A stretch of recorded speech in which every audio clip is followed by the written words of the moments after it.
But ওই fitness test শেষ করার পর যখন লাঞ্চ সার্ভ করতো ওই জায়গায় আলু ভর্তা, গরুর মাংস আর ডিম ভাতই থাকতো।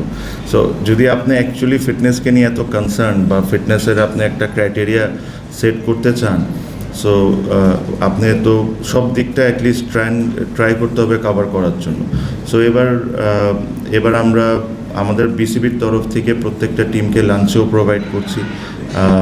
আমি এটা জানি যে সাডেনলি হঠাৎ করে ওই ভাতের অভ্যাস থেকে গ্রিল চিকেনে নিয়ে আসা ন্যাশনাল টিম প্লেয়ার্স বা যে আন্ডার-19 বলেন বা এই টিমের বলেন, ওনারা হয়তো বা এটাতে ইউজ টু, বাট যারা আমাদের এই ডোমেস্টিক খেলেন তাদেরকে একদম সাডেনলি পুরাটা চেঞ্জ করা দেওয়াটা ডিফিকাল্ট হবে। বাট অ্যাটলিস্ট হেলদিয়ার ওয়েতে কুক হচ্ছে বা এটার জন্যেই আমরা চেষ্টা করব একটা ভালো আমাদের যারা মেনু সেট করে তাদেরকে দিয়ে মেনু সেট করানো হয়েছে।